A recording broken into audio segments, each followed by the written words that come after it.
ইউনূস এখন বাঘের পিঠে চড়ে বসে আছে, আর বাঘের নাম সন্ত্রাসবাদ। ইউনূস জানে বাঘের পিঠ থেকে নামলে বাঘ খেয়ে ফেলে, আর বাঘের পিঠে যদি আমি লড়তে থাকি, দৌড়াতে থাকি, তাহলে আসল যে বাঘ ভারতবর্ষের সামনে আসতে হবে, সেটা সম্ভব হবে না। এখন তুমি যদি এই যে প্ররোচনাগুলোকে, এগুলো আমরা কিন্তু নিছক হাসি মজাক হিসাবে আমি অন্তত দেখছি না, কারণ এটা একটা বিশ্বব্যাপী চক্রান্ত। ঠিক সেম জিনিস কিন্তু ইসরায়েলের সঙ্গে প্যালেস্টাইনে হামাস আর হিজবুল্লাহ করেছে, করে প্রভোগ করে ইসরায়েলকে একটা যুদ্ধে জড়িয়ে দিয়েছে, কারণ ইসরায়েলকে আত্মরক্ষার জন্য যুদ্ধে যেতে হচ্ছে। এবং আপনারা দেখবেন দ্য মোমেন্ট হামাসের সঙ্গে হিজবুল্লাহর সঙ্গে ইসরায়েলের সংঘর্ষের পরিস্থিতি তৈরি হয়েছে, ইরান ঢুকে গেছে, অন্যান্য ইসলামিক কান্ট্রিগুলো ঢুকে গিয়েছে, ওখানে একটা জিহাদের পরিস্থিতি তৈরি করছে। এবং বাংলাদেশে এক্স্যাক্টলি সেম জিনিসটা করছে। এই হাসি মজাকের আড়ালে এরা যেরকম বিএসএফ কে বা ভারতকে প্ররোচনা দিচ্ছে, কোনোভাবে যদি একটা গুলি চলে বা একটা প্ররোচনার মধ্যে যুদ্ধ পরিস্থিতি তৈরি হয়, সারা পৃথিবী থেকে এই ইসলামিক মৌলবাদী সন্ত্রাসবাদী দেশগুলো চিৎকার শুরু করবে, আবার সেই আহ্বান উঠবে, ইসলাম খতরে মে হ্যায়, ইসলাম বিপন্ন, তার জন্য বিশ্বব্যাপী জিহাদ। ইসরায়েল একটা জিহাদের চেষ্টা চলছে পূর্ব প্রান্তে, যদি ভারত বাংলাদেশের এখানে একটা জিহাদের চেষ্টা চলে, সেটা কিন্তু চিন্তার বিষয় নিঃসন্দেহ। যুদ্ধের কথা আমি ভাবছি না, বাঘ যখন থাকে বাঘের আশপাশে শিয়ালরা চিৎকার করতে থাকে, বাঘ রেসপন্ড করে না, দরকার পড়লে থাবা মেরে দিলেও শিয়াল মাটিতে ঢুকে যাবে। কিন্তু আমি চিন্তিত যেটা, সেটা সীমান্ত নিয়ে নয়, আমি চিন্তিত ভারতবর্ষের সীমান্তের ভেতরে। আজকে পশ্চিমবঙ্গে যে অবস্থা রয়েছে, সেখানে যদি সীমান্তের উত্তেজনা ঢোকে এবং প্ররোচনা আসে প্ল্যান ওয়েতে, আমাদের এখানে স্লিপার সেলরা কাজ করে, সেখানে একটা কিন্তু সংকটের পরিস্থিতি, সেটা আমাদের মোকাবিলা করতে হবে। সীমান্তে যা হচ্ছে ঠিক সেম জিনিস বাংলার মানুষকে এবার ঘরে ঘরে করতে হবে, না হলে এরকম গুলশান কলোনি আর এই গুলশান হাউস বাংলার ভেতরে ভর্তি, আমাদের ওটাকে নিয়ে ভাবতে হবে। খুব বেশি হাসি মজাকের কিন্তু জায়গা আমি অন্তত দেখতে পাচ্ছি। একদম তাই দীপাঞ্জন বাবু, একটা ভ্যালিড পয়েন্ট আপনি তুলছেন, আর আমি ভাবছিলাম যে আলোচনার মধ্যে এই বিষয়টাতেও আমি আসবো, তার কারণ বিভিন্ন সময় আমি তথাগত বাবুর কাছ থেকে এই উত্তরটা নেওয়ার চেষ্টা করবো। বিভিন্ন সময় আমরা দেখেছি যে আমাদের এখানকার যারা সোকল সেকুলার, যারা নিজেদেরকে বলে থাকে সেই রাজনৈতিক দল, এমনকি তাদের সঙ্গে হয়ে যারা মিনমিন করে কথা বলে, তারা পর্যন্ত এই গোটা বিষয়টার প্রেক্ষিতে দাঁড়িয়ে এখনো কোনো স্টেটমেন্ট সামনে রাখেনি।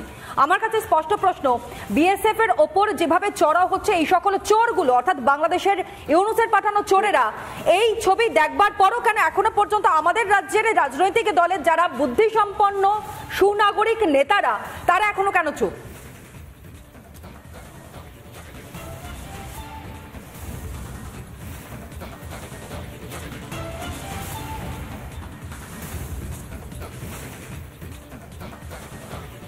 কথা পুরো পরিষ্কার শোনা যায়নি।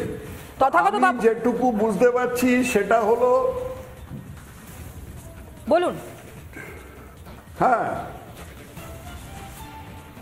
কথা পুরো পরিষ্কার শোনা যায়নি, যেটুকু বুঝতে পারছি সেটা হলো যে আপনার প্রশ্ন, পশ্চিমবঙ্গে যে তথাকথিত বিরোধী দলেরা আছে, অর্থাৎ সিপিএম এবং কংগ্রেস, তারা এই প্রশ্নটায় চুপ কেন? এমনকি বিজেপিও যথেষ্ট এই বিষয়ে পরিষ্কার হচ্ছে না, স্পষ্ট একটা কোনো বক্তব্য রাখছে না। আমি যা বুঝতে পারি, এই কংগ্রেস এবং সিপিএম এর মতো দলের একটা মাথায় আছে যে তাদের মুসলিম ভোট ব্যাংকটাকে অটুট রাখতে হবে।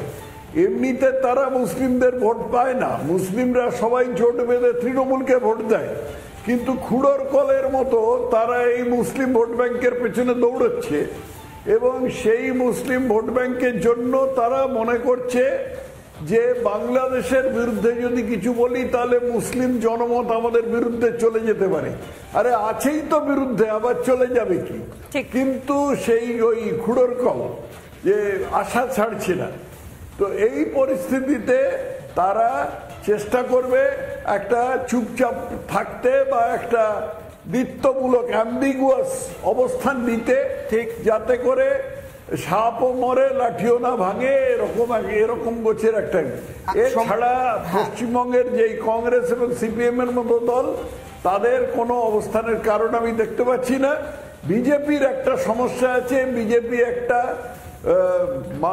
একটা হেডলেস পার্টি এখন। বিজেপির একটা পশ্চিমবঙ্গ বিজেপির একটা কোনো মাথা নেই, কোনো সভাপতি নেই, একজন সভাপতি যিনি পূর্ণ কিন্তু তারপরও তথাগতবাবু আমরা দেখেছি বিজেপি পথে নেমে প্রতিবাদ করছে, কিন্তু আমাদের এই রাজ্যের বাকি রাজনৈতিক দলের নেতারা তারা কি করছে? দীপাঞ্জন বাবু অনেকক্ষণ ধরে হাত তুলছিলেন, কিছু সভাপতির কাজ সামলাচ্ছেন, এরকম কারোর পক্ষে সম্ভব নয়। কেন বিজেপি অবস্থাটা হতে দিচ্ছে আমি জানি না। দীপাঞ্জন বাবু। হ্যাঁ দেখো তনয়া, এটা কিন্তু একটু ভুল স্টেটমেন্ট হলো যে কোনো পলিটিক্যাল পার্টিরা তারা স্টেটমেন্ট দিচ্ছে না, অ্যাবসলিউটলি দিচ্ছে। এবং আমরা যেটা বারবার শুনছি, বাংলার মুখ্যমন্ত্রী অফিসিয়াল মিটিং এ বসে বিএসএফ এর বিরুদ্ধে বলছেন যে বিএসএফ মেয়েদের উপর অত্যাচার করে, তার বিরুদ্ধে পুলিশ কেস কেন হচ্ছে না, এবং এসপি কে উনি বকাবকিও করছেন, এটা আমরা দেখেছি, তোমরা তোমাদের চ্যানেলেই দেখেছি। মোহাম্মদ সেলিম কালকে সিপিএম এর রাজ্য সম্পাদক, সিপিএম এর পলিট ব্যুরো মেম্বার, কালকে ওনার একটা ফেসবুক পোস্ট দেখেছি ওনার অফিসিয়াল ফেসবুক পেজ থেকে, বাংলাদেশের পরিস্থিতির জন্য ভারতবর্ষ দায়ী। কথাটা একটু মন দিয়ে শুনবে। একদিকে বলছে বাংলাদেশের পরিস্থিতির জন্য ভারতবর্ষ দায়ী, ওখানে যদি বাংলাদেশে মুসলিম রাষ্ট্র, ইসলামিক রাষ্ট্র হয়ে যায় তাহলে বিজেপির পক্ষে ভারতবর্ষে হিন্দু রাষ্ট্র করা সহজ হবে। এদিকে বলছেন ভারতবর্ষ দায়ী, আবার ওদিকে বিজেপিকে বলছেন যে বিজেপির হিন্দু রাষ্ট্র করা সহজ হবে। তো এরা গুলিয়ে ফেলছে যে ভারত আর ভারতবর্ষ একটা রাষ্ট্র, বিজেপি একটা রাজনৈতিক দল, ঠিক এটা গুলিয়ে ফেলছে। এবং এটা একটা কি সাংঘাতিক, যে একটা দায়িত্বশীল পার্টি হতে পারে তারা শূন্য হয়ে গেছে, কিন্তু দায়িত্বশীল পার্টি, একেবারে দায়িত্বশীল পার্টি হয়ে এই কথা কেন বলছেন সেটা একদম সময় শেষ। দীপাঞ্জন বাবু আমি শেষ 10 সেকেন্ড দেবো কর্নেল শ্রীবাস্তবকে, একদম শেষ 10 সেকেন্ড। আরে আপনি কি বলছেন? কেউ বলছে না, আপনি কথা শুনুন কি বলছে পশ্চিমবঙ্গের মানুষ, কি বলছে মানুষ। ওরা বলছে তোমরা দূর হাঁটো, দূর হাঁটো, দূর হাঁটো। একটা কাপলেট আছে जो तुमसे पहले तक से नसीह था, उसे भी अपनी खुदा होने का यकीन था। মানুষ কি বলছে পশ্চিমবঙ্গের মানুষ? ওরা বন্দে মাতরম বলছে, ওরা জয় ভারত মাতা বলছে, ওরা জয় শ্রীরাম বলছে। মানুষ এখানে দেশের জন্য এক আছে।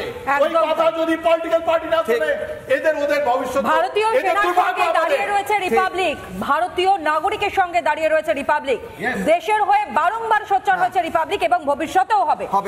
তুমি বলছিলে রাজনৈতিক দলের কথা, রাজনৈতিক দল কোথায় কি করছে কিচ্ছু এসে যায় না। সাধারণ মানুষ আজ বিএসএফ, আজ প্রত্যেক সিকিউরিটি ফোর্সের পাশে রয়েছে এবং কঠোরভাবে রয়েছে, এবং রিপাবলিক দেখিয়ে যাবে সেই প্রত্যেকটা কেস।